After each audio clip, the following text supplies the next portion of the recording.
This is my official entry into the Western Conservative Summit Red Alert Politics Under 30 speech contest. Thanks for listening.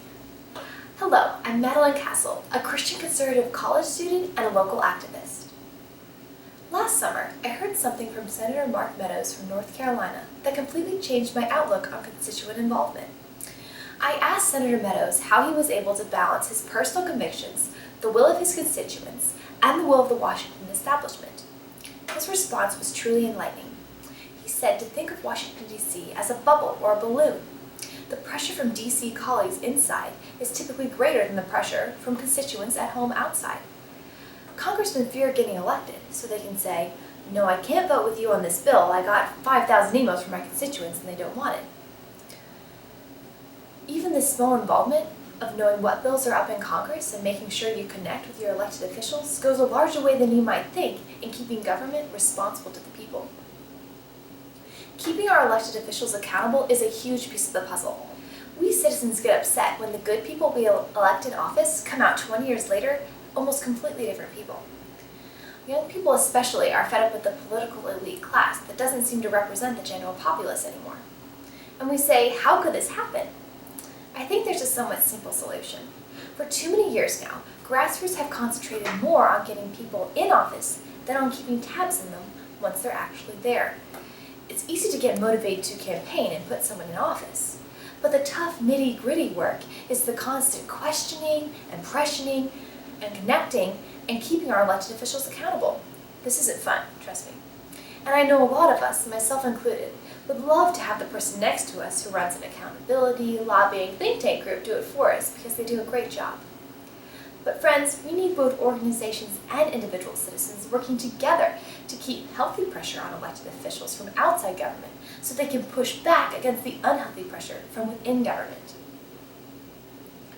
As Republicans, we often think of ourselves and find ourselves called the no people. We are those who are concerned with truth and say no to halt things which are wrong. Some of us, though, are helpers who want to say yes to fixing problems and helping things that are right.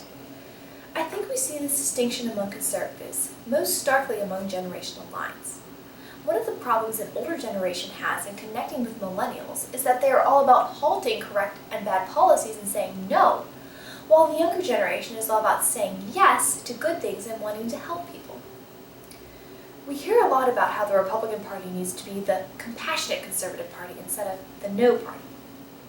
Well, they're both right and wrong. We do need to begin to be seen as a compassionate party, which we are, we're just not good at showing it. But we also do need to stay the party that says no to bad policies and ideas. I'm with you, older generation. I'm definitely more of a halter than a helper when it comes to public policy. Wrong is wrong, am I right? But we need to work together with yes people to come up with good policies that can replace the bad ones and actually be seen as actively helping people's lives and solving problems instead of just arguing intellectually. Here's an example.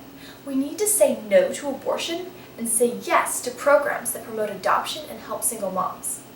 We need people on the pro-life side saying yes to helping single moms and people saying no to abortion and fighting the battle in court, in the media, and in our communities. I credit the terms halter and helper to Dr. Brian Chappell's sermon on being salt and light. I would encourage you all to think about if you're better at being salt, halting, or being light, helping. Then, find someone who is passionate about the same issue or issues as you, but who is the opposite of you in terms of halter helper, so that you can work together towards the same goal, but from different angles. Are you ready to sing Kumbaya now? Okay, let's stop before I get there. My dad is always saying how upset he is about the state of our politicians.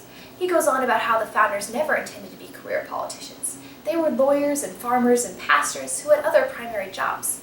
They viewed public service as just that, public service. They were true statesmen. I love this quote from Aristotle's The Politics. Aristotle writes, "Men expected each to take a turn at public service, and during tenure of office to look after the interests of someone else, who then did the same for him.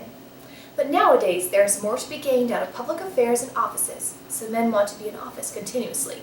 End quote. Now I know all of you here at Western Conservative Summit are involved to some degree in politics, but there are so many who don't want to get involved in politics because as we know, politics is such a dirty business. When someone says that to me or says, How can you stand to be involved in politics? Why are you even trying? I say this, and I hope it will encourage you to. I say that politics will remain a dirty business unless good people get involved. Now, I'm not that far deep into it all yet, but to me, the dirty business seems to not happen as much on the super local level as it does on the levels of state and federal government, where either bureaucrats and lobbyists run the show, or the entrenched establishment does. New blood and principled blood makes a huge difference.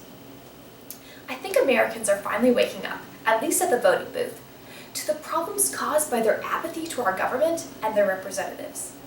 The obvious prime example is Mr. Trump, who has never been in political office before. And the voting bloc that he mobilized, and large parts of other voting blocs that didn't vote for him, are sick and tired of a political class in America that exempts itself from Obamacare yet pushes it upon the rest of the country. As voters and citizens, it is our duty and responsibility to elect and keep accountable across the board and across this nation individuals who stand for our values and who will actually work for we the people instead of themselves, the party elites, or the government. If the Republican Party embraces our principles of liberty, opportunity, limited government, and prosperity, we will take back nations across this nation, from the White House all the way down to November. Because people who think and people who understand how the world works, how the economy works, and how a moral foundation works, will unite behind candidates that do the same. That is why I am proud to be a member of the Republican Party. That is why I am proud to be a delegate representing my district at the Republican National Convention.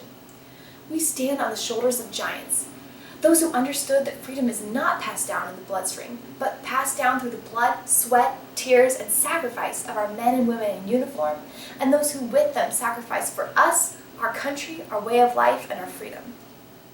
Freedom truly is never more than one generation away from extinction. I believe that in our time we are starting to see this more clearly than ever. I know that you, along with me, are deeply saddened and discouraged by the kind of new generation that seems to be rising up in America. And many times I'm dismayed and sickened by the coddled babies that many in my generation seem to be. You all have worked tirelessly for the cause of liberty, and I salute and thank you for that. However, it comes close to the time when you will need to pass along that torch of liberty to the next generation. And the next generation increasingly seems less ready and willing to take up that torch. But we need to take up that torch, and we need to carry it proudly and high and guard it through all the valleys and storms of life and culture. I know you often are tired of fighting, but unfortunately, I don't think your part is over yet.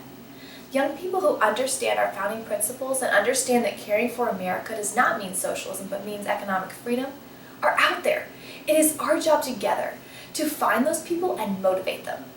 But it is also our job to reach out to those who have been educated in the faulty lies of liberalism and have been taught that equality does not mean equality under the law and having equality of opportunity, but have been taught that equality only means equality of outcome. This principle carries over to so much of what the next generation believes today. Because when they believe that equality of outcome is true equality, then they believe that government intervention in our lives is the only way to ensure equality and thus ensure happiness.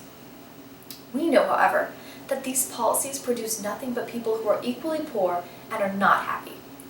We know that when the burden of government intervention is lifted off the shoulders of hardworking people, those individuals rise higher than they ever could have dreamed. That is the vision of the Republican Party. This vision of equal opportunity because of just laws that stay out of our way and protect us so that we can independently rise to success. That is the vision of America, too. This vision that Americans are not those who are stuck in following their parents' lives or living their parents' jobs. America is a country whose principles and ideals allow her to be a country where people from across the globe flock because they have heard of our prosperity. And not prosperity that arises because of an upper class of a few wealthy businessmen, but a prosperity that arises because of the opportunity in America for everyone and anyone to work hard to be who they want to be and to pursue their dreams and passions as far as their God-given talents and abilities will take them. It is our duty and responsibility to teach these truths to our neighbors, to others in our spheres of influence, and to ensure that the party that freed the slaves and gave women the right to vote will continue to stand for justice for the oppressed and for equal opportunity and freedom under the law for all citizens. Thank you.